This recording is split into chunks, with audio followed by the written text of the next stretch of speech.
Do you have sweaty balls or volleyball netty balls? It's time to make them ready balls.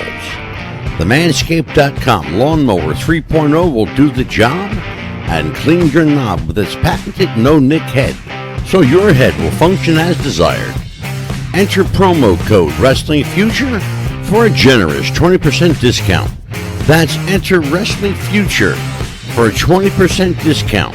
Manscaped.com and Wrestling with the Future, going balls to the walls with Manscaped.com and the Lawnmower 3.0. Your balls will thank you, and so will we.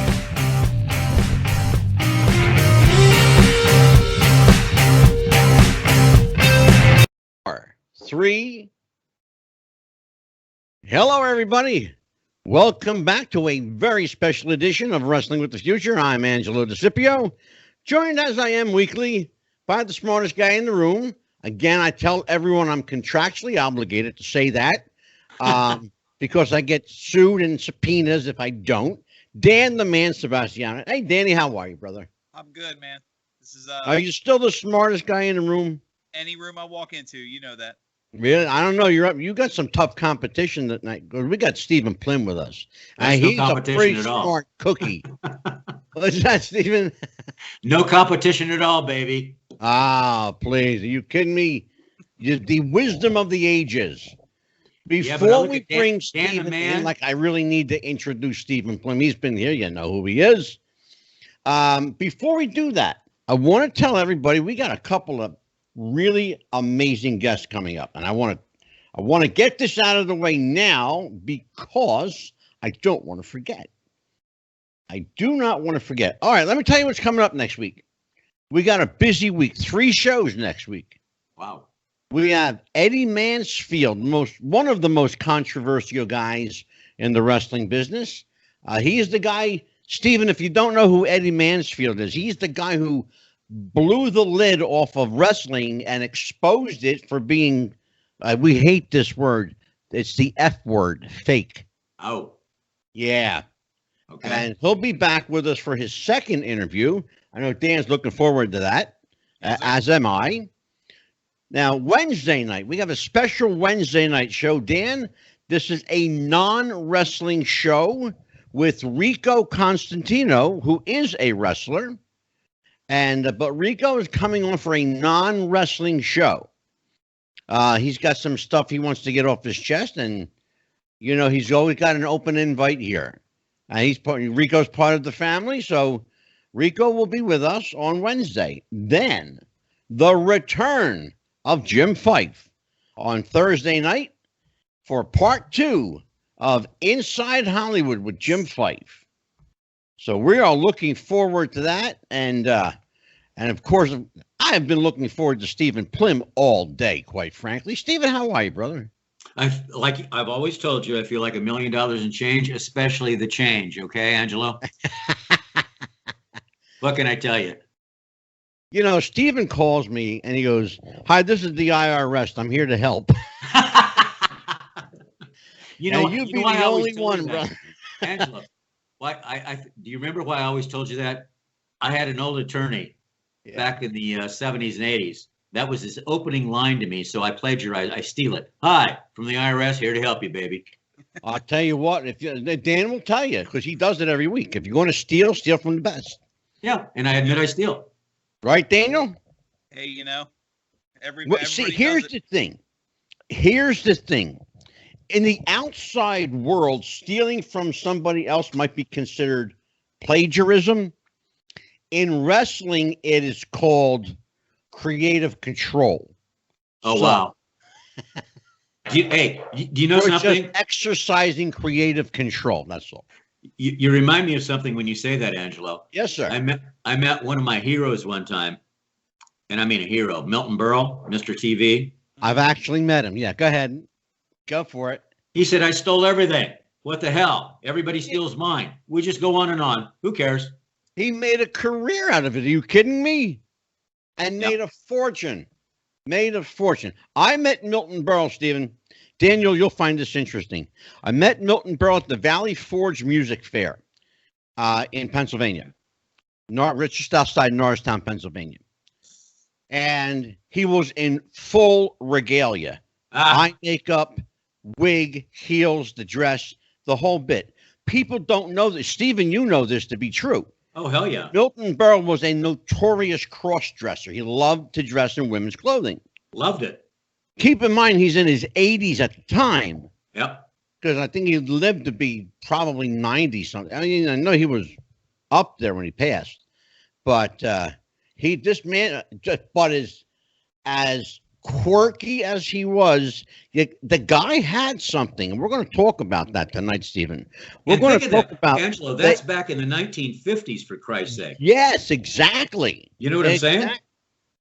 And I want Dan and I to get into tonight what we call the it factor. It happens in wrestling.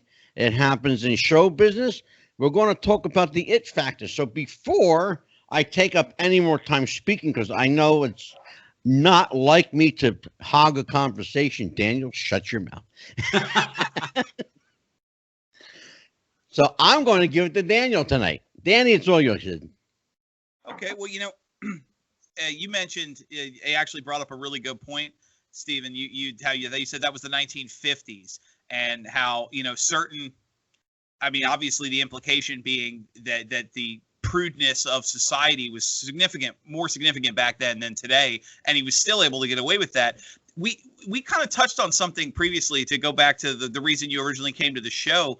Some of the stories you shared in your book about Tiny Tim were, I mean, obviously it's not something he just developed later in life. He would have been that way for years. I'm curious if you have any insight as to how he, for lack of a better word, got away, or if you understand what I'm trying to ask, how he got away with some of that behavior back in black and white television days when such mannerisms would have shunned you immediately. You mean Milton Berle? Well, no, we were talking about Milton Berle, which you said reminded me of a question I wanted to ask you about Tiny Tim.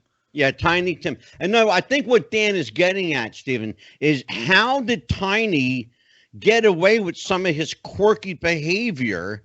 Did they just excuse it because he was, quote unquote, Tiny Tim? Or was he, or were people just quite frankly afraid to say anything? Danny? No, okay. And I don't want to put words in your mouth, but I'm not that's exactly it. I get where you guys are going. He didn't know he was avant-garde. He didn't know he was weird. He was just Tiny Tim. He was avant-garde before that was a word. And I think that's where Dan wants to go with that. Good, Dan. Yeah, I was curious if you have any insight of how that changed or how different that was. I mean, back, he's doing television in the 70s, and his quirks, his behavior is a little different than maybe 10, 15 years later. How, if you have any insight as to how that was back then. I mean, all I can say is this. Well, I could say a lot, but I'm trying to within time frames, right? George Schlatter, executive director and creator of Rowan and Martin's Laugh-In, right? Right. I had the privilege, when I did my national book launch, right? As everybody does when they write a book, right? Sure. I was at the Improv in Hollywood, packed house. I shared the stage with George Schlatter and most of the cast from Laugh-In. And George said it best. And he wrote the foreword to my book, by the way. I mean, I couldn't believe it. George Schlatter, right? He loved Tiny Tim. And he gave such a dynamic speak from stage. We're all up there, right? He said, folks, people in Europe celebrate their eccentrics. And we in America make fun of them. And it takes a while for that to catch up. Tiny didn't know he was like an eccentric. Tiny was not putting on an act. He was simply Tiny Tim, man. And after you knew him, and Schlatter gave, oh my God, what a speech he gave on it. And he gave several examples. Because if you just see the guy in snippets of things, if you weren't at that time, right, you go, right. What the hell is this? And I thought the same way myself when I watched it. I was 19 years old, right? Well, it's interesting, Stephen, that we talk about Tiny Tim in that regard, because he was an eccentric, and you point out something that's critical, extremely critical. He wasn't putting on airs. That was him. Yes. He was just different. And there are people, and we see it in the wrestling business as well. One that comes to mind, Daniel, you'll know exactly what I'm talking about, is the guy that we called the Ultimate Warrior. He was just, am I right there? He was just you're that absolutely right. Just that kind of guy. Just different. There are some people that are just different. But Tiny, by the way, speaking of Tiny, and I'll digress for just a second. I spoke to Vince Russo last night. Well, where's my call? Vince, I talked to Vince last night and he said, Angelo, I'm so sorry. Please tell he calls you Mr. Plym. I love it. Tell Mr. Plym. Tell him I've been called worse. Yeah. I said, he goes, tell Mr. Plym that I will call him. I promise I will call him. I haven't read the book yet. I will read the book. But because I sent him the copy of the book. But and he, by the way, and I found this out by watching his show the other night. He's actually got a ukulele. He's got a Tiny Tim ukulele. Really? In his office.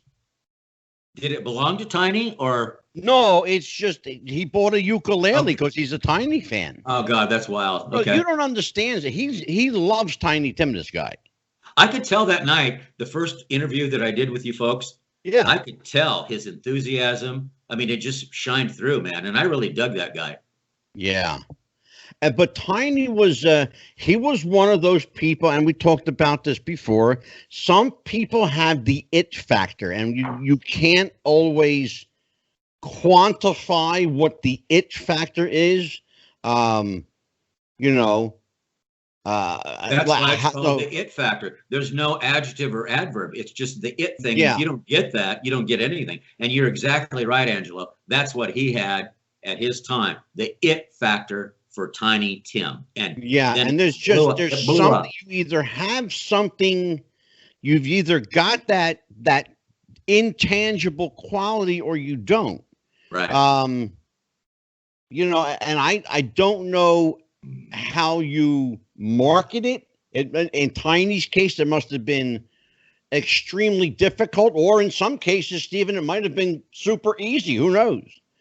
But how do you market a guy like Tiny Tim or a guy like, for example, oh God, who was the other one? And here you go. Back in the 70s and 80s, there was a comedian that was a visual comedian named Gallagher. Yes. His claim to fame was smashing watermelons. Right. And he would remember. Sledge-o-matic. Yeah, exactly, Dan. The Sledge-o-matic. Mm-hmm. And people in the front row of his shows would be covered in plastic. Dan knows what I'm talking. Go ahead. Yeah. Pursue that, Daniel. Yeah, he was one of my favorites growing up. It's funny to look back on because he's often used in examples when they talk about, the eccentricities of the 80s. Like he had an act that literally, lightning in a bottle. If he had come 5 years earlier, it would have been too outlandish for the 70s. Yeah. 10 years later, it would have been too lame for the 90s. He hit that perfect stride. And that's a good point because you mentioned, you guys were talking about the it factor and how Tiny had it with the fact that there was just little things he could do better than anybody that you Laughing, Stephen, you told that story the first time you were here about his appearance on Laughing. If he had been, I don't know, 5 years earlier, I don't think he would have been accepted. 5 years later, maybe it would have been too much. The cliche guys, timing is everything, but sometimes you don't know what it's a cliche, but I guess cliches are because they're true. Right. Who knew? But Tiny Tim, as Angelo said, had that it factor thing for that time, right there, then, and it worked. And you either hated him or loved him, but everybody tuned in because he was such a novelty. Nobody had ever seen a guy like that. Let me say something. I don't think I've ever heard anybody say that they hated Tiny. I've heard people laugh at him. I've heard people talk affectionately, like he just looks like a big, lovable guy you want to hug. Somebody that you just, And the biggest thing was, it's a guy that you wanted to feel sorry for. You wanted to take care of him. He seemed, correct me, Dan, but Tiny seemed helpless in some regards. That empathy thing. He definitely had that persona that, yeah, that's a really good way of wording it. You watched him on stage, and it almost had that child prodigy persona. Like he was he was good, but you could definitely tell that mental. I don't want to sound cruel, but that kind of mental, maybe not together, or if that makes sense. He seemed like he would need help to get on, to do what he was doing. Yeah. When it turns out all he needed was a manager to buy him a blow up doll, and who knew? Well, yeah, that seemed to work. It worked that night for him, and then he cut it up and threw it out the window. But well, there were several performers back in the 70s and 80s. There was another guy who, again, like Dan said, Stephen, as in everything, timing is empirical. Timing is everything, especially in show business. Had Tiny been, like Dan said, 5 years would have made or break him. There was another guy back in the day named Emo Phillips. Yeah. That you don't hear about anymore. He rode the cusp of the wave. He had his moment. He was off center, like Tiny. He kind of marched to his own drummer, like Tiny. Mm-hmm. But unlike Tiny Tim, people don't talk about Emo Phillips 30 years later, 35 years later. Right. But we're talking about Tiny Tim all these years later, after he's long gone. And there's a reason for that. It's that it factor. This man created something that people hooked onto, they latched onto. And you got to see that firsthand.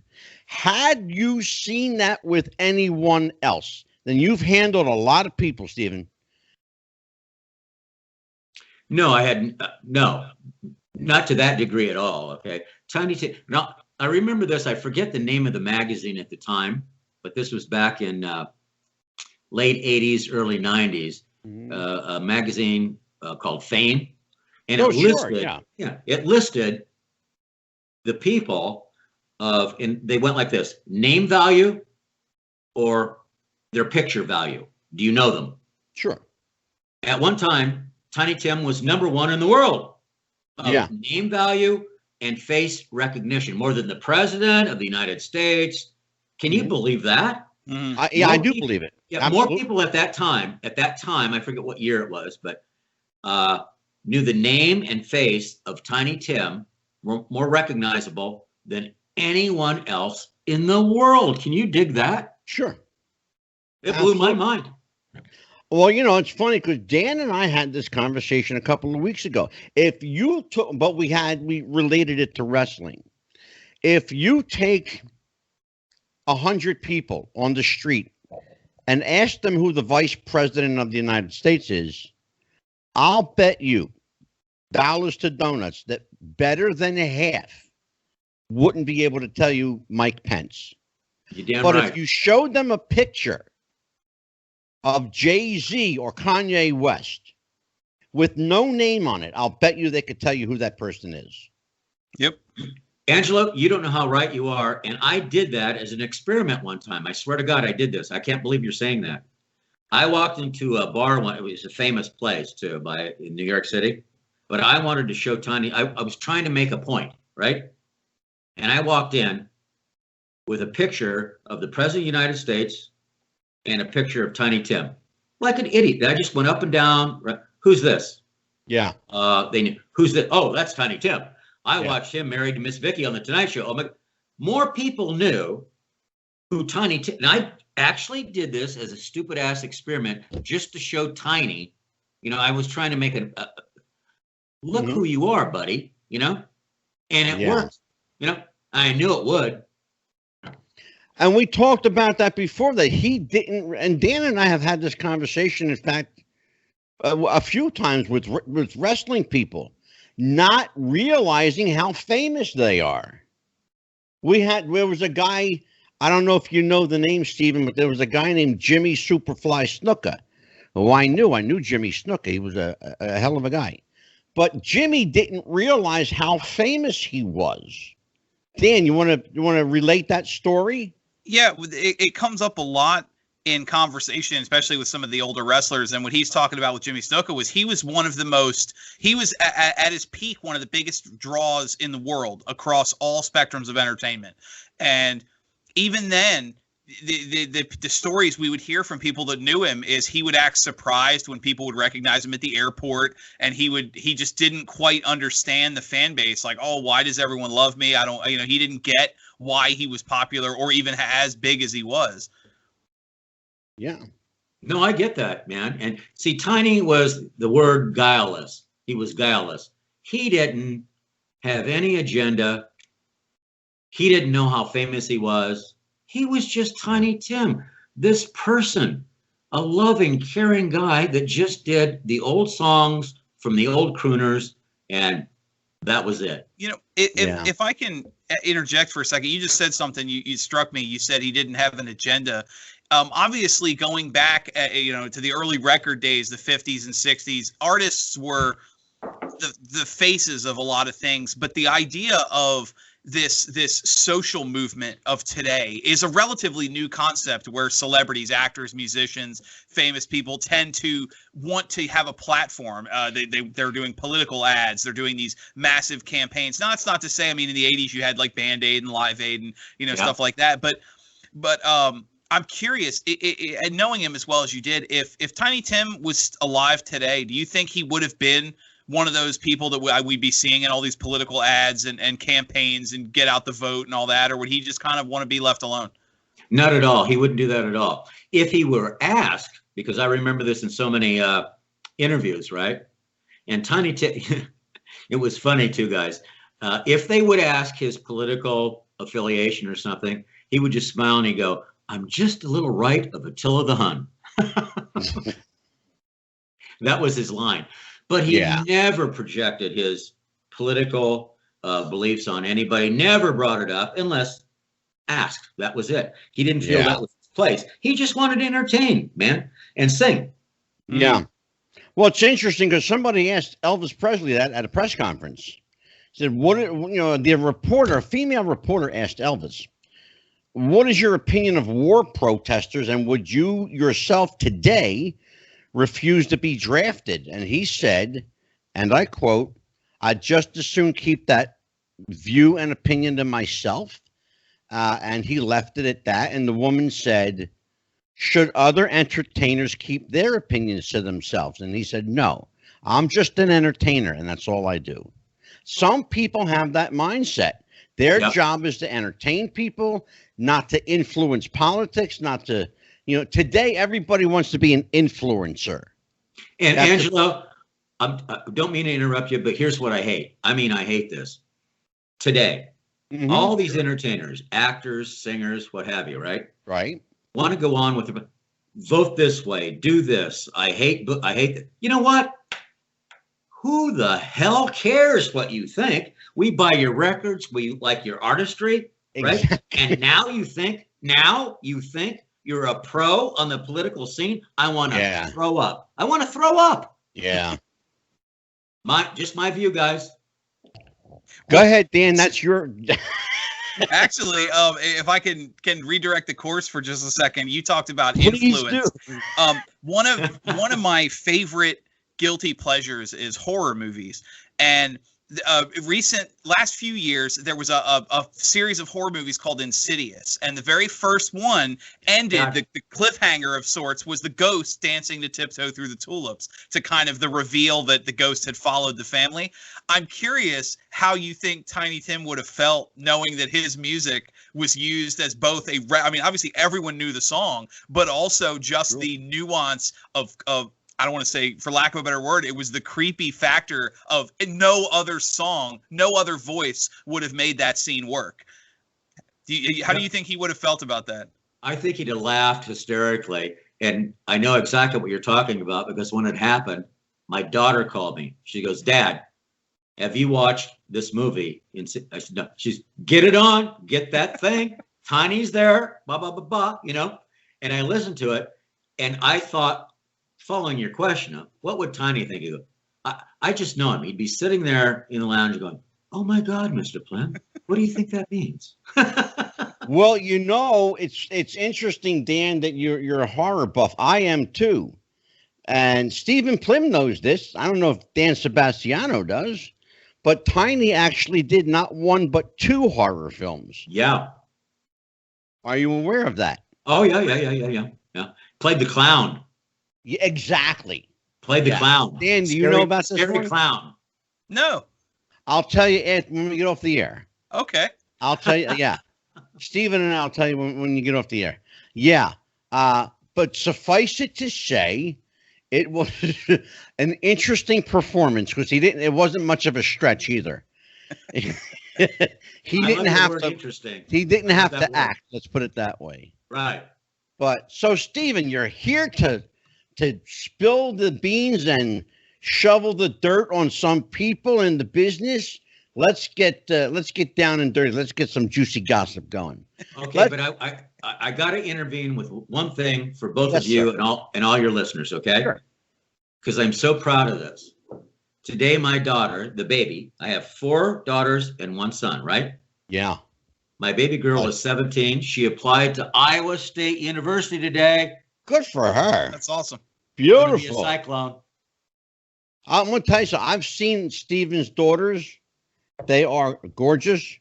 I hope you have loaded ammunition. I mean, loaded weapons and a stockpile of ammunition. I do. And you know what my friends say, Angelo? Not worried about your son, because if he looks like you, he's not in trouble. Right. But with the daughters, you know what my friends say? What must have been the mailman. Yeah, right. No, let me tell you something. Your youngest one looks like you, brother. Really? She does. Yes, she does. Absolutely. Of course she does. She looks like her daddy. Well, she's listening. She's listening tonight, so I don't think she'll like that, but we love you anyway. Thanks for the accolade. Not so long. First of all, your daughter needs to know that her daddy is a pretty cool guy and has busted his hump his whole life to make a living. And she should be thankful and proud to have a papa like you. Well, thank you very much. So there you go. Now, she's my baby. Yep. Spill some dirt for me. Dan, extract like a dentist. Get it out of him. Oh, that's too funny. Okay. Then if we're going to get into the dirt of it, you talked about some of the hurdles you've had to deal with, obviously, through the years, and Tiny had a lot of them. Is there any names or anybody you for lack of a better term, any names you want to drop of anybody that would intentionally tried to hinder his success as he went on? Well, when you bring that up, okay, because I have several people, time will tell, but to talk about tonight on people I've handled and so forth like that. But since you asked that specific question, I didn't have that in my brain of notes, but I'm going to tell you something, okay? Okay. And this is an exclusive because I never told anybody this except off camera to Angelo. All right.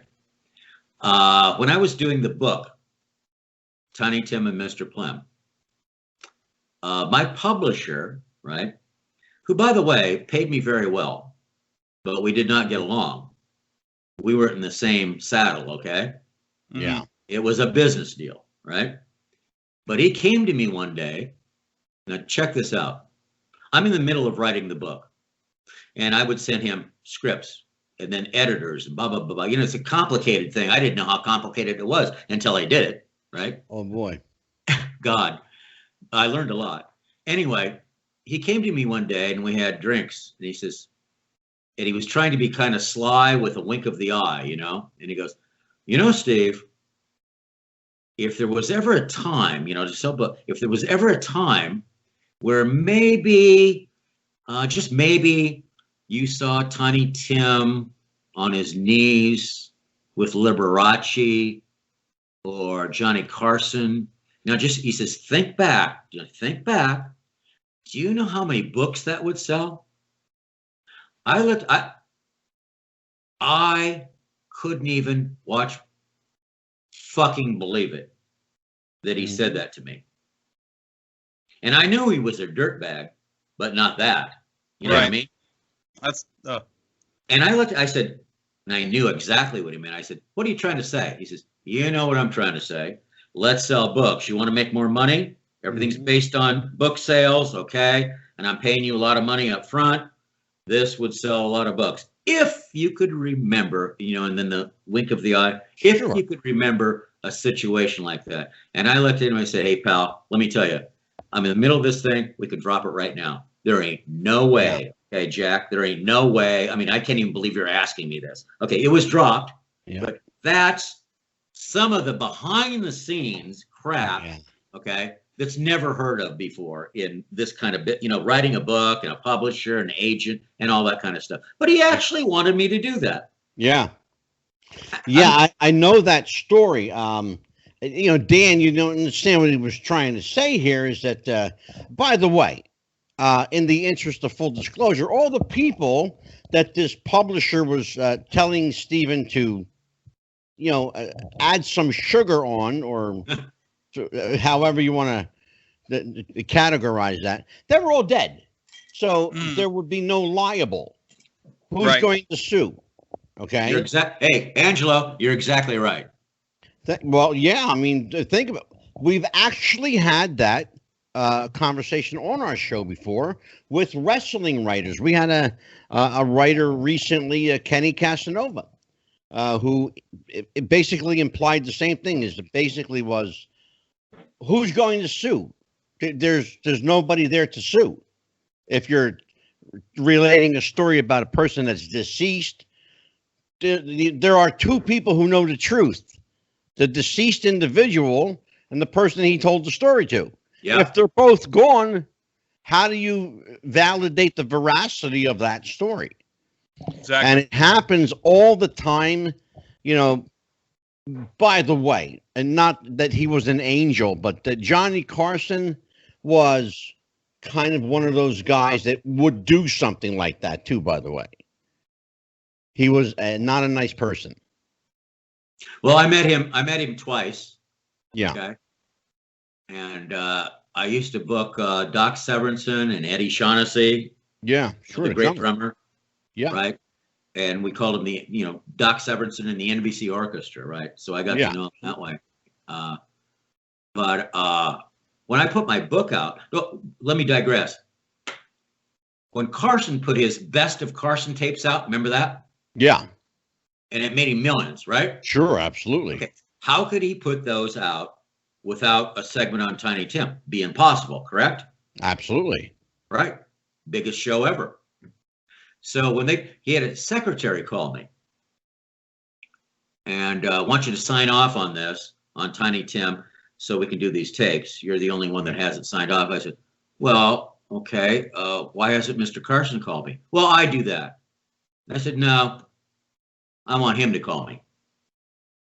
Yeah. I want the respect of him to call me. Tiny Tim did the biggest show in Tonight Show history, made Carson a lot of money. And if you don't have his okay for these tapes, you're not going to put them out. I said, I hate to hold you up like that, but I just want to call from Mr. Carson. Yeah. Finally, I got one because he had to. You know what I mean? But then watch this. Later down the line, I wrote the book, and Carson was sick at the time. Now, getting sick, okay? Yeah. And he was on his yacht and stuff like that. And he didn't look good, right? But his, I forget his name, but his cousin or brother-in-law, something like that, was doing all his affairs. And I called him and I said, I got the Tiny Tim book coming out. I'd really, really appreciate an acknowledgement, an endorsement from Johnny Carson. Comes back to me, he ain't going to do it. I said, what do you mean? He just doesn't want to do it.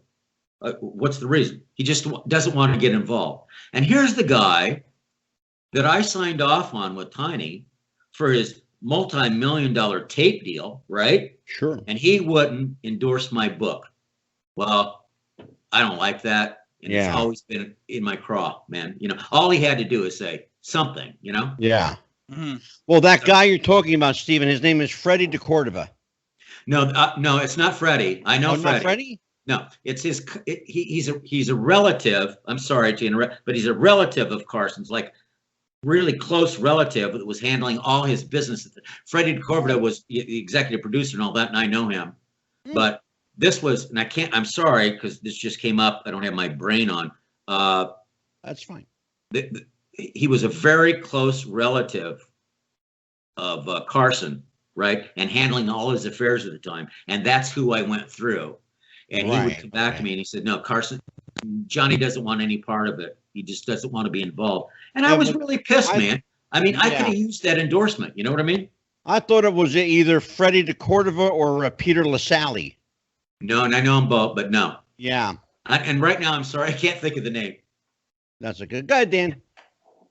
No, I'm listening to the story. That's kind of a shame. I'm at the age where, you know, I knew the latter years of Johnny Carson, and I remember I was, you know, I think a teenager, I guess, when Leno and Letterman started their feud after Carson stepped down. That was in the early '90s. That's, you know, I guess to go back to what you were saying with the story that's kind of sad and disgusting that somebody would want that. I'm curious. There had to have been levels of, for lack of a better description, professional jealousy. I mean, I imagine being a musician, maybe you're good looking, you're talented, and you see somebody like Tiny Tim succeeding. Here's this big, goofy, funny sounding guy with a ukulele being the biggest star on television. And, you know, did you ever run into problems with people who maybe said things they shouldn't have or did things they shouldn't have because of that? Like there was kind of a animosity of sorts? Well, no question. I'll answer your question, but let me take it back to this, okay? Just to expound on this, okay? Tiny Tim, this is a fact, okay, was married to Miss Vicky on The Tonight Show, 45 million viewers, okay? Mm-hmm. The biggest Tonight Show ever. Now, when Carson, after all these years of wonderful performance, and I love Johnny Carson, Jesus, every night, right? Mm-hmm. When he left the show that night, I watched it, right? 33 or 34 million people watched. Tiny broke he couldn't break Tiny Tim's record. I think he had a stick up his ass because of that. Tiny had more than he had when he closed, and I would think Carson would say that's an accolade. You know, but I think he was miffed by that, man, and he wouldn't endorse my book. Well, that's why I said, Dan, earlier, Johnny Carson, this beloved guy, you know, the king of late night, he was not a nice person. I've heard personal insight stories from people that Stephen and I have in common, mutual friends in the business. Some of them, we'll talk actually about some of them off the air, but Johnny Carson was not a nice guy. Think about the people who told him to go F himself. Joan Rivers, Wayne Newton. Oh, wow. Dean Martin, who was his closest friend. Frank Sinatra stopped doing The Tonight Show. Remember that. Don Rickles was the last guy he had that still did the show from that old crew. Remember that, Stephen? I do. I met Rickles and trying to think of his manager's name. Anyway, we had conversations. Mm-hmm. I'll think of it in a second. Brain fart. But you know, I only met Carson twice in person. Yeah. So my only real story is what I just said.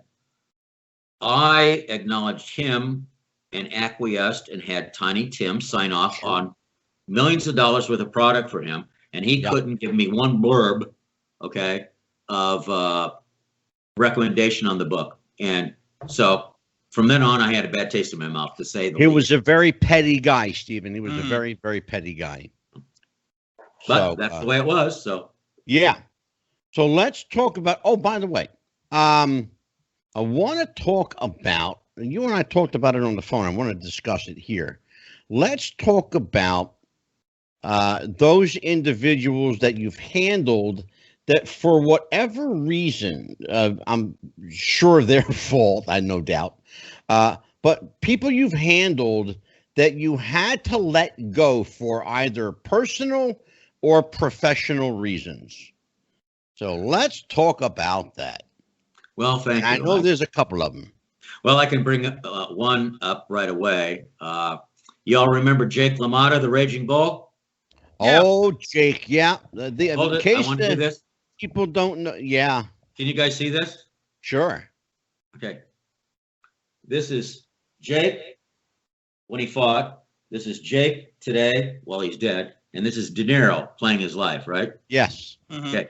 I had the privilege and honor of being the personal manager for Jake LaMotta for 4 years in New York City. Yeah. That's awesome. Oh my God. I'll tell you guys, when I signed him, I couldn't wait to there were no cell phones and I couldn't wait to get the subway and call my dad. No, I'm not kidding. I was so proud. Oh, Right. yeah, I'm sure. You know, and the screeching trains are coming by and I'm on the subway and dad can't hear me. I said, you ain't going to believe this.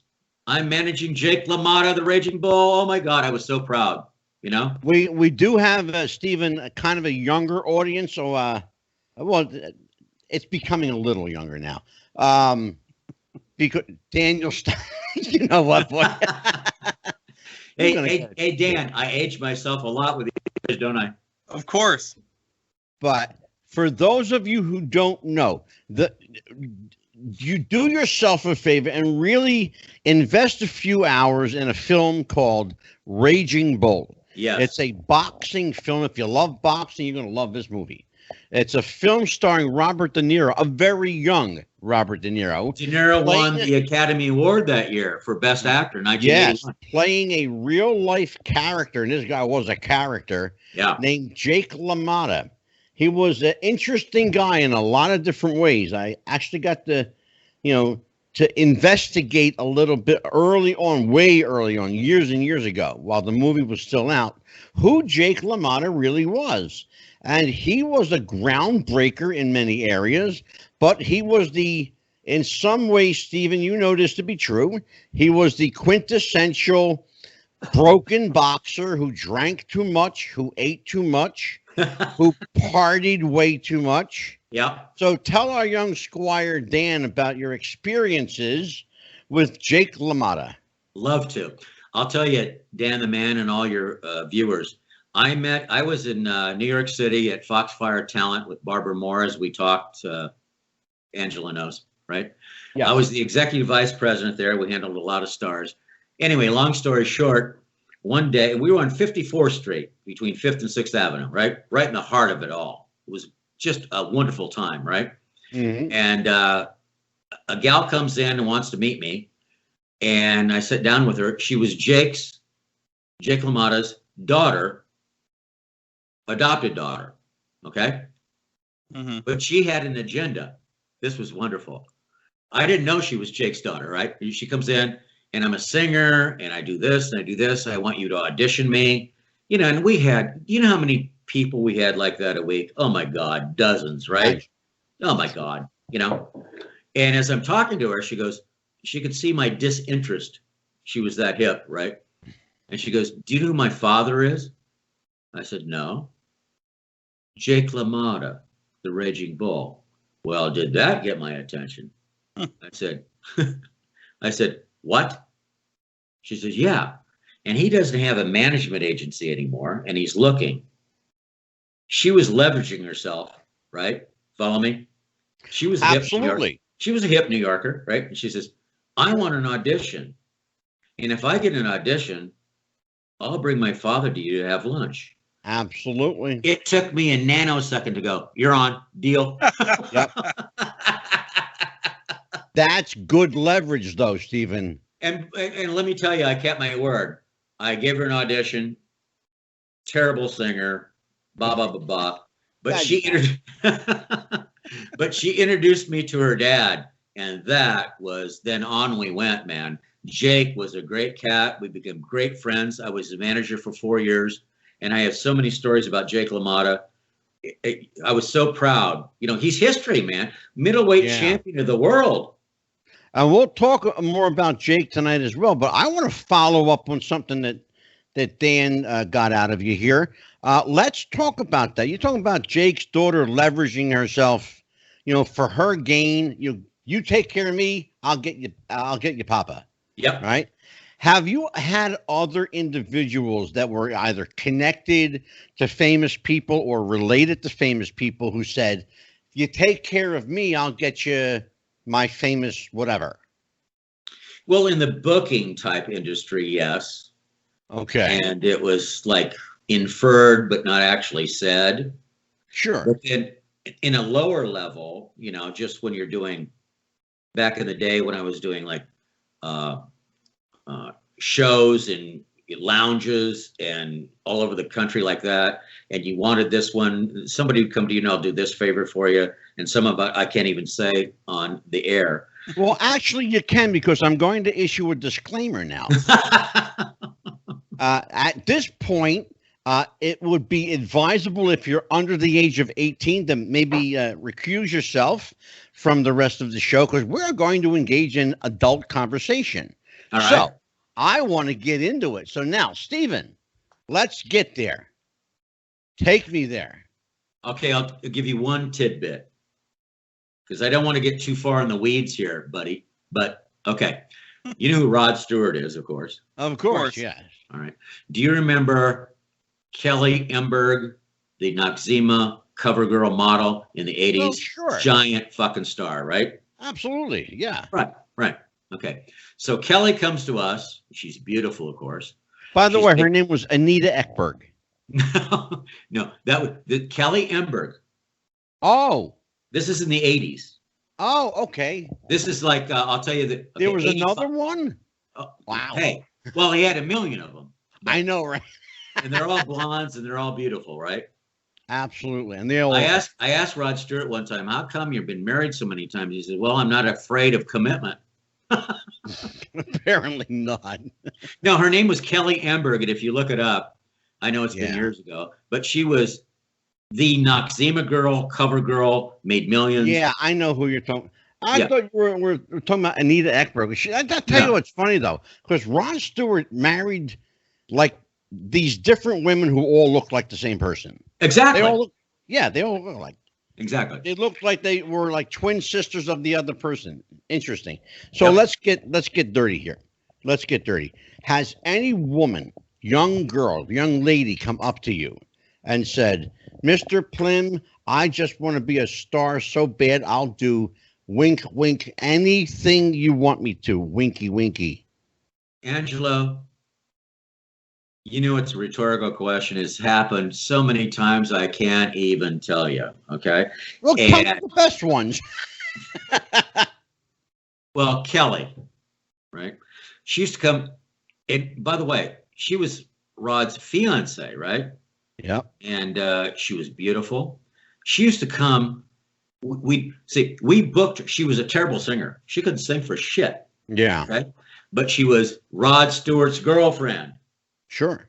That was our marketing ploy with her. Okay. Yeah. And Rod Stewart hated that. He didn't want her to sing at all. He thought she sucked. Rod Stewart and I used to sit next to each other, watching her eating chicken wings. We loved to eat chicken wings together, And he used to sit there and go like this. Oh God. Oh God. Yeah. It all ended. But I mean, she used to come, and I was on 54th Street, late for a gig, and she'd change right in front of me. Everything. I said, incredible. Everything. Okay. I could barely get in the cab to go to the gig. You know what I'm saying? There were innuendos and things said, and that's about all I could say to it. Anyway, her mom, they're from Texas, Kelly Emberg, and her mom came up, and I met with her mom, and I'll tell you, what a beautiful woman, so nice. And she sat with me, and she said, and she's never been in show business or anything like that, and she said, I just hope this doesn't go south. She would ask me, is he just using her for sex or this, or because she's making a lot of money with Noxzema? And I sat there, man, you guys, I didn't know what to say. I knew, but man, that's her mom, right? Yeah, you say yes. And what's wrong with that? In essence, I kind of did without saying it. Okay, because I was Dan her the mom man was so will tell nice. Her, Dan the man will tell you, being the smartest guy in the room and fairly knowledgeable about money, it's called trickle-down economics. It goes from the daughter to the mama, and that's how that works, and everybody's happy. But see, people are afraid to tell the dirt. I want the dirt. I want the dirt. Go ahead, Dan. Speaking of dirt, a previous question I asked you on one of your previous appearances, we had talked about the criticism that your book got from people claiming to know Tiny and questioning the validity of the story. And you know what, Angela? Or, excuse me, Dan the man? Of course. I remember that question, and you didn't have time or whatever. You didn't follow up on it. I remember that. Right, and I was kind of hoping to do that. That's great. Since we're talking about dirt, one of the other big focus points was the nature of some of the stories you told. Your book had a lot. It was very sexualized. There was a lot of dirt, for lack of a better term, but it never came from a place of criticism. It was clearly a friend telling stories and having a laugh and whatnot. I'm curious if you could expand on that to kind of address that criticism as well as continue with the story of telling, of the dirt, is why some of the stories you chose versus some of the stories you've told us on the show that didn't make the book. Like, what mindset did you go into saying, look, I want to tell the women and the sex and why kind of the more dirty side and not the more family friendly stories? Well, I wasn't with his family when he was growing up. My story, and I want to really make this clear, and I thought I tried to before, okay? Mm-hmm. And I've done it in a million interviews that I've done.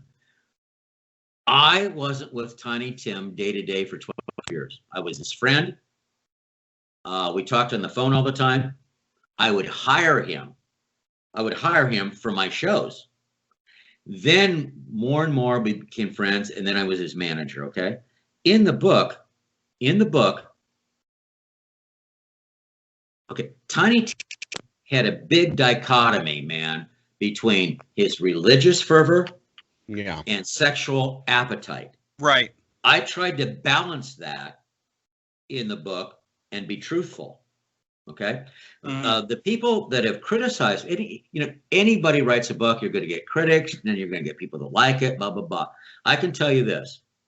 I have 20 million times more people that love the book than the few that say this and this, and you must not have known him. He wouldn't have done this. Well, I want to tell them that you're entitled to your opinion. Go write your own book. Exactly. Well, you go write the book. I was there. You have a snippet of an opinion, then go write your book, sweetheart. Well, but you also have there 24/7. I'm telling the truth about me and Tiny Tim for the 5 years that I managed him, not his life. Not his life. That's why it's called Tiny Tim and Mr. Plym, Life as We Knew It. For those 5 years, I was there. I told the exact truth. Okay. And I didn't try to dwell on sex, but I had to bring those things up because they happened. Right. Right. Sure. Most of my books about Tiny Tim, most of my are not sexual, but they are there. I told about the guy and me on the airplane, backstage, dealing with agents, so, and I've seen Dan the man, believe me, I saw the different people that go and knock me on what I'm saying. Okay, fine. They're entitled to their opinion, but I just say to them, go write your book. Right. If you know it all and you met him for 10 minutes, go write a book. For 10 minutes. Go ahead, Dan. Well, then let me continue as we were going on with Dish and Dirt. You've had a lot of clients and a lot of friends through the years. What was it about Tiny Tim that brought the book out? And could you write a similar narrative of any of your other clients, or was he just such a unique case? Well, to answer your question, no, I could not write a whole book about anybody else. Now I have people that I've handled and been with, like Jake LaMotta, Smoker Joe Frazier and people like that, okay, that I can tell stories about our interaction together, but never a book. Tiny Tim and I knew each other. Watch, very important. We knew each other for 5 years. Talk on the phone, meet, dinners, birthday parties, Christmas. I'd hire him for all my shows that I could, right? And then the last 5 years, I was his manager. Okay, right. I could never do that with anybody else. Do I have great stories about Jake LaMotta, Joe Frazier, and some other people? Yes, great stories, but never a book.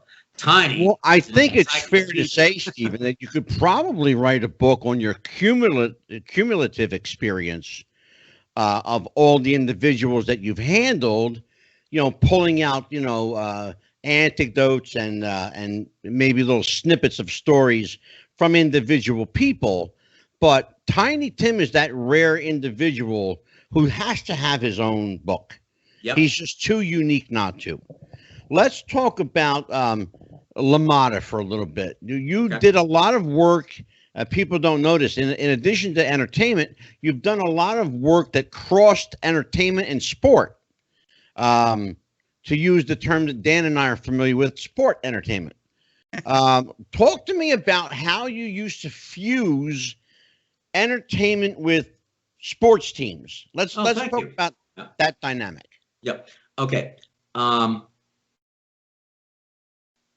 One time in Los Angeles when I was there, I saw a promoter invited me to a show, and there were all these NFL players, okay, playing baseball, okay, against police officers as a fundraiser.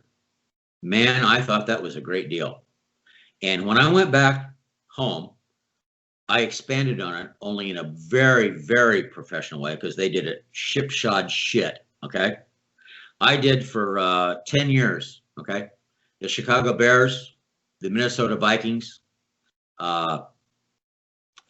Green Bay Packers, Dallas Cowboys a lot, right?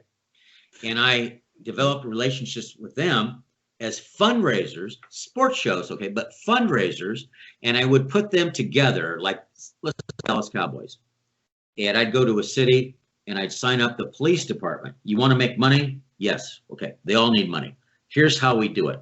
And I would put together specialty sports shows, family oriented, right? But I did it in a big production way, right? Where the football players would be playing basketball, right?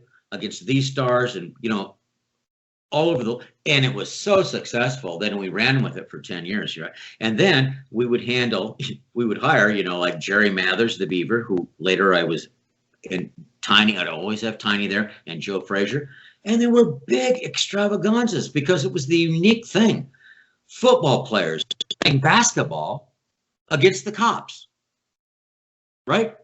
The whole public loved it, and we made money. Of course I made money. I'm a promoter, but we made money for the police association. Everybody got paid. Everybody was happy. We had big bands at halftime. It wasn't just a shipshod thing. I mean, it was very well produced, and I loved it. I did that for 10 years. Now, could a format like that parlay today? Do you think that that you still have the magic touch? Could you still do that, given today's environment? If it was, I'd be doing it. Yeah. And what changed between then and now? Okay. Why are the dynamics different? Okay. But I was doing this back in the 80s and early 90s till like 94, right? Okay. Social media wasn't there. It would work today because they can see so many things. When I did it, it was such a novelty. True. You want to see the Chicago Bears in person playing against your police officers? And here's the guest host, Tiny Tim or Jerry Mathers or whatever. That was a big deal. Yeah. Today, it wouldn't be a big deal at all. It just wouldn't. It wouldn't work. Did social media make the world smaller in that regard, Stephen? Well, in my Are business, celebrities too accessible? Dan, you know what I'm talking about? Yeah, no, that's a fair point. With the advent of Twitter and other, especially like things like Twitter and Instagram, where celebrities can post their thoughts and pictures, and many of them respond directly to fans. The idea of going to see somebody live, especially as Stephen was talking about, seeing the 85 Bears or Refrigerator Perry, somebody like that, outside of playing football, it doesn't mean as much today when he's got millions of followers on Twitter and he just told me what he had for lunch. Just go and see. You're exactly right. They're not interested in that. They have so many things to go to and so many. I did a thing like going back, Angelo, to what you said about an hour ago, right? It's the it factor on that. I hit a thing that was novel. Nobody'd ever done it, nationwide. Okay. It just worked. Today, it wouldn't work at all. They can see anybody go anywhere. There's so many things to see and go to concerts, blah, blah, blah. It's not a big deal to see the Chicago Bears that used to play, right? It just wouldn't work. Do you think I wish it would? Yeah, I'm right. Now, Stephen, are you available for personal appearances and fan festivals? In wrestling, Dan and I can tell you that there are a number of conventions, what they call fan conventions, or WrestleFest or WrestleCon, events like that, that draw the athlete and the fan together where they can meet and interact and get autographs and pictures. Have you ever done anything like that with your celebrity crew? I love the question. You know why? Look, that's what I've been doing basically for the last 3 years until this coronavirus came in. I sold myself. I was my own agent, right? I do festivals, fairs, casinos. I'm an MC. I come up, do some jokes, tell stories about showbiz, introduce the act. That's what I've been doing for the last 3 years, basic, right? This coronavirus, I had to cancel so many engagements because you can't go. They're not there. Yeah. Oh, Dan and I know. We both had to cancel wrestling gigs. Yep. I had to cancel all my gigs, And by the way, Dan the man, I had to give back deposits. Oh. Yeah. That sucks because you when people hire you, they do so in escrow. You put the money in the escrow and you can't touch it. Right. God forbid that the event gets canceled or something happens and you have to give your down payment back. That's right. Which, by the way, I have had to do. And it sucks. Especially when you already got that money spent in your head. Exactly. And, I've been rolling on that, man, and I love it. I go to festivals, state fairs, and I introduce acts and I tell my story and, all the shit. It's just a wonderful thing, right? But when like January, February, everything's down, and now it's in. When's it going to end? I don't know. Couple more years. Yeah. Hey, thanks. Yeah, probably. Well, if some of the Angelo's friends and guests are to be believed, the day after. Probably. Say that again, Dan. I said if some of the Angelo's friends and guests we've had are to be believed, coronavirus will go away the day after the election. What he's trying to say is that my conspiratorial-minded kooks, basically, it's what we are. We're a bunch of conspiracy nuts, Steve. But yeah, we had this theory that once the election occurs, it's either going to go away or get worse, depending on who's elected. Can I give you my take on that? Yes, please do. I'm a Republican, diehard Republican. Okay? So am I. I love Trump. I don't love everything Trump does. Of course. But he wasn't elected for that. He was elected to get things done. Sure. And he has. He's made America great again, I believe. Now, my thing goes, whoever, in my opinion, gets elected, there's going to be, war in the streets. Oh, yeah. Think of each side. Biden, okay, with his Black Lives Matter and all those idiots, burning down buildings, killing people, that will elevate like you've never seen. Yeah. Okay. If Trump loses, how do I put that? If Trump, his die hard on the side that I don't like, war on the streets, man. Buy a gun. Yeah. Buy a gun. Jeez. It ain't going to be pretty, in my opinion. Yeah, well, and I think no matter who wins. Yeah, and I think that's the underlying truth to all of it. It no matter what happens, you know, you're fucked coming and you're fucked going. Thank you very much. Unless you've read the end of the book first and you realize that the good guys win. I always tell people that. I'm not worried. I don't care who wins. Honestly, I don't care who wins. I don't care who loses. I know I read the end of the book and the good guys win. Go ahead, Daniel. Well, little side detour there. Getting back to the thought at hand, you were talking about conventions and appearances and whatnot. I'm curious, as a frequent convention goer myself, both on the wrestling side, the sports entertainment side, and I've done a lot of liaison work for celebrities here because of the geek and comic book nerd fan, whatever you want to call them, conventions. Yeah. I'm curious, what conventions would a one of the star attractions be? I mean, is it music? What kind of conventions do you book appearances for? Well, it's a myriad of things. I've been invited. I've done colleges. I've done casinos where they have entertainment acts and they need somebody with experience and a voice and a personality to go up and MC the thing and make some jokes before, right? Right. And tell show business stories. Then I've had Fortune 500 companies that want somebody at the dais to, that's their thing at that time. Tell us about the entertainment business. We don't know about it.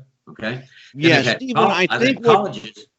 Stephen, I think what Dan is actually getting to, and Dan, correct me if I'm wrong.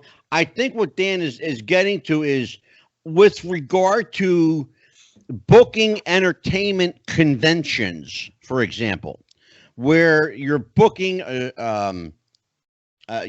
you're not booking yourself. Like if you're booking, let's say, Lydia Cornell, for example, who, by the way, will be a guest on the show. And she's a great friend and I love her, and I thank you for having her on. You're quite welcome. She's coming on shortly. But you and I'll share a conversation Steve and I had because we both worked in the convention business. I worked put together I put the television and radio aspect together of a convention we did in Atlantic City. I was invited by Richard Black, and his company was called Black Marketing. And there were, of course, our mutual friend, Jerry Mathers, the Beaver, our friend, Adam West, Burt Ward. I can't believe you just said Adam West. Oh, my God, please. Dawn Wells. I'm talking about Dawn Wells, Bob Denver, of course, Gilligan, Butch Patrick, of course, Eddie Munster. Yep. And you and I both talked about this, the original Lone Ranger Clayton Moore. Oh, wow. We both, got to know a little bit. And no, I handled Clayton for quite a while. Yeah, and then had to deal with his wife. Oh, my God. You have no idea, pal. Well, I think that's what Dan is getting at. What goes into when you're representing other people, and they say, "Well, we've gotten this idea, Dan. We've got this convention. We're putting it. Dan and I are putting a convention together. Okay, we're going to have wrestling people. We're going to have people from mainstream entertainment. I'll get the wrestlers. I'll get the whoever's current and available. Let's see who's available from television, Dan. Call Stephen Plym. Who could we get? We could get Adam West. We could get Batman. Get Robin. Marty Nodell, the guy that created the Incredible Hulk and the Green Lantern, Dawn Wells and Bob Denver, Jerry Mathers, Butch Patrick, Clayton Moore. You know, all of these celebrities, right? Or in some cases, quasi celebrities, because their fame may be largely past their prime. I know you're so right. I have so many, probably 3 of what you just named. I have stories on. Okay. Well, let's hear them. Well, okay, Jerry Mathers. Yep. One trick horse. Right. I handled Jerry. I wasn't his manager. I was his agent. Okay. You know what is in college philosophy, right? Yeah. So full of shit.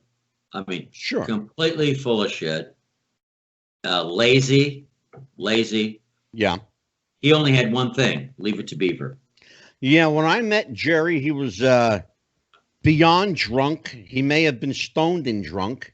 He couldn't keep his eyes focused. He was arrogant and nasty. And I'll just tell it straight up. I don't like him. I didn't then, and I don't now. I don't know if he's still around. If he is, he's still around. If he's not, then rest in peace. If you're gone. No, he's still around. But I used to book Jerry on shows, on all my shows. Okay, and just a phony baloney. Yeah. Now, on the other hand, Adam West, who, by the way, was also inebriated when I spoke to him. Imagine that. He was I know, right? Imagine. Adam was always drunk. Okay, so let's just put it out there. Adam West was always drunk.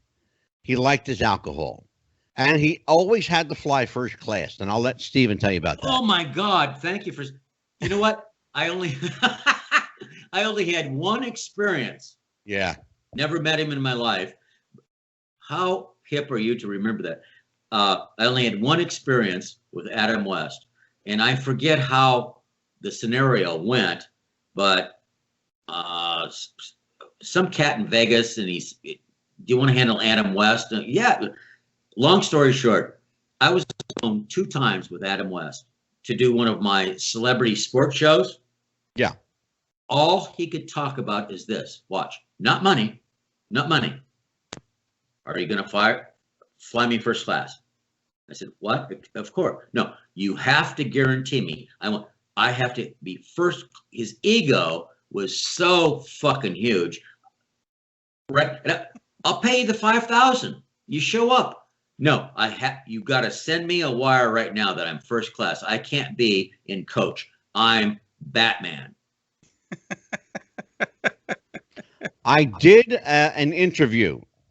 In the interest of full disclosure, I did an interview where I interviewed on one show Dawn Wells, Bob Denver, Burt Ward, Adam West, Butch Patrick, Jerry Mathers, Clayton Moore, and oh God, who the hell am I missing? And one more. That was my super show. Okay. I will tell you that when that red light went on, it didn't matter how much alcohol any of those individuals consumed. When the red light went on, they became pro. They were professional as soon as the red light went off, they went back to being falling down sloshy drunks. You're damn right. But Adam West, on the other hand, was a likable drunk, and still pissed off that they didn't call him to star in the Batman film with Michael Keaton. He thought he could still put it down, you know? His ego, okay. I'm not even making that up. I know. His ego walked into the room 5 minutes before he got there. Yeah, and Dan and I know a lot of wrestlers that do that. Right? Go ahead, Daniel. Go for it. Oh, wow. Okay. And no, it's funny to get these side stories. I'm curious then, while we're on we've talked about it before. It's come up on the show, the way people act. In all your years, I'm curious to name drop here. Who is the biggest ego you've ever encountered? Wow.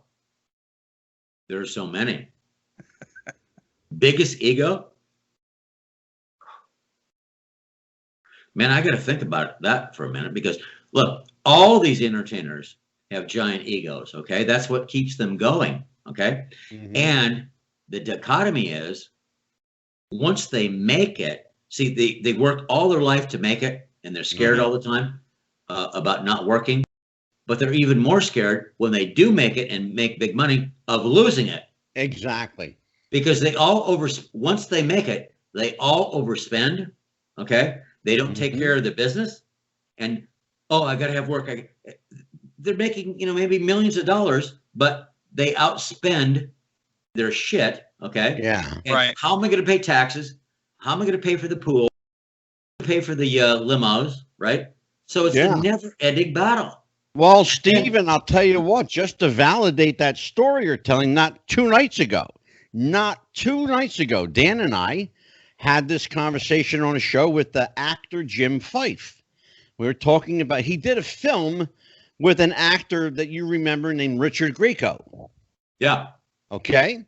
Richard Grieco in the last couple of years been found sleeping in dumpsters and Salvation Army donation bins and things like that, taken in by strays, sleeping on their couch or whatever. A guy like that, who was so good looking, so handsome, who had the pick of the litter, who had a boatload of money. Yes. Okay. Now he's sleeping in a Salvation Army donation bin. What's wrong with this picture, Stephen? Well, man, okay, listen, let me give you the analogy. There are many, but I can come up with like right now, okay? Go for it, sure. Okay. I'm talking to both of you, right? Mm-hmm. Who sang Tell Laura I Love Her, The Wonder of You, and Karina, Karina? Do either of you know? Most people don't. Frank Baum, Elvis Presley, and who did Karina? Hold on, I'll tell you in a second. Tell Laura I love her. Tell Laura I need her. Yep. Ray Peterson. Yeah, Ray Peterson. Thank you. Right. He had three. Yeah, he had three giant hits. Tell Laura I Love Her was the first one. Karina, Karina. That was the other. Go ahead. And then The Wonder of You. Yeah. Okay. I handled Ray for like 3 years, right? One of the greatest, purest voices I've ever heard in my effing life. Yeah. Okay. And when he was on top, just making tons of money, playing giant venues, right? You know when I met him? In a bar? Barely could get arrested, right? Yeah. But all these hits, right? And the purest voice, I'm telling you, I think Ray Peterson's voice, if you go back, you guys, and listen to it, the purest voice I've ever heard in my life. And what a great cat. And I handled him for 3, maybe 4 years, right? And the stories I have with him are unbelievable. All the way to the top and then fell all the way to the bottom. And what happened there? Well, I can't opine on that. I'm just saying, I don't know what business deal, but anyway, I met him when he was down on his luck, right? But had all these hits. And I guess I'm saying the same thing to you, Yeah. And he was a Southern gentleman, man, a Southern gentleman. And he had, when he was a kid, he had polio. He had to walk with a cane. He didn't call it a cane, a walking stick, right? Yeah. And this cat was so classy. Every night, white tux, came up with his walking cane and mesmerized people. He was making 30, 40 grand a week. You know what I was getting him? $4 grand a week, 4,000 a week with a 3-piece band. And he loved it because he was down on his luck. Had nothing. Yeah. And is he still around? Is he still with us? No, he's dead. Okay. Then he turned into a minister, right? Oh, interesting. Yeah, whatever that means. But I'll tell you a story. when he was, I had him here in Des Moines, Iowa with me, and he says, I need a new pair of white boots, Stephen, for my show. I said, okay, I'll take you to the best place. Got in the car, went there. Mm-hmm. Now, listen to how sad this is. The little girl here making $8 an hour is trying boots on for him, right? And no, this was not right. And he goes, do you know who I am? And she said, she's like 18 or 19. No. And he goes, I'm Ray Peterson. And she looks up and goes, so, okay, what? See how sad that is? Yeah. He still thinks he's living, dig it, man, in Yeah, his era of being known. And I felt I could have cried right there. Yeah. Well, you know what? We've had people on the show like that recently too. In fact, it's sad.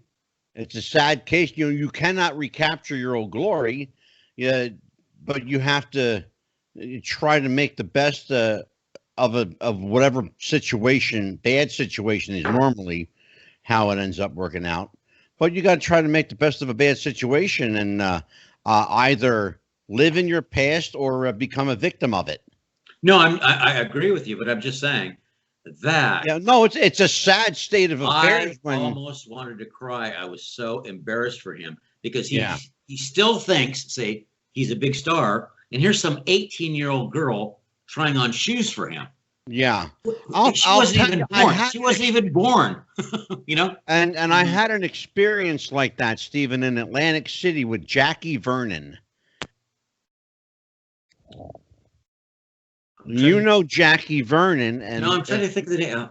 Okay. Yeah, and if you don't, then you certainly know his voice from Frosty the Snowman. Oh, okay.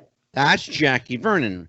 Jackie Vernon was a big star and appeared regularly on the Hollywood Palace and the Merv Griffin Show and all the talk shows. And I saw him in Atlantic City getting $5 a show to do a stand-up comedy routine that lasted way longer than it should have. He had enough material for about 20 minutes, but tried to prolong that 20 minutes into an hour and a half set. And it unfortunately fell flat. Again, the inference being, enjoy your fame while you have it, because you're not going to have it forever. That's right. The only thing that's forever is television and YouTube.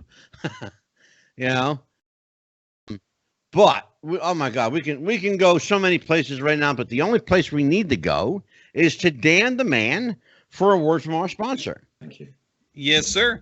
We talked about the highs and lows of life and the highs and lows of everything. And there is nothing worse or nothing lower than feeling unkempt and feeling a little off. And you can fix that with our friends at manscaped.com. Manscaped.com is the leading producer and supplier of man trimming products. Their current package, the Lawnmower 3.0, is a shaver. It's the greatest one out there. I use it. I vouch for it. It comes in a combo package with a deodorant, a revitalizing spray, which is also great. Leather handbag. You can use promo code Wrestling Future. That's promo code Wrestling Future for 20% off. Manscaped.com and Wrestling Future. Your balls will thank you. And so will we. Absolutely. Thanks, Dan the Man. It has been another interesting week with Stephen Plym. Stephen, I will bid you adieu this evening. Don't go anywhere there, because I want to talk to you after we get off the air. So thank you for joining us. I'm sure you will be back. I have no doubt you will be back. I know there's more stories. And we barely touched the Jake LaMotta stuff. There's so much to discuss with you. Tons of and so if you wanna plug yourself, was it StephenMPlym.com? So tell everybody where to find you. Well, I'd like to do this at a plug, okay? Self-fulfilling, right? StephenMPlym.com. You want your Tiny Tim and Mr. Plym t-shirts for Christmas? Great gift. Tiny Tim and Mr. Plym t-shirts. Go to StephenMPlym.com. StephenMPlym.com. We'll get in there in a couple of weeks. And another plug I want to go, okay, is for my partner who I love, great cat, Jacob Ashelman. And I know he's going to be a guest with you guys in the upcoming weeks. A couple of weeks, yep. Yep, and he can't wait, and he's a great cat, and thank you for having him. Oh, are you kidding? He's an amazing guy. Were it not for Jacob, I would not have this amazing, fabulous video setup that I have now with a working Skype and a video editor built in and all this high-tech stuff that cost me an arm and a leg. But it was well worth it. On behalf of Stephen Plym, on behalf of Dan the Man, I'm Angelo DeCipio. Till next time, happy wrestling, everybody. We'll see you then. Bye-bye. Bye, guys.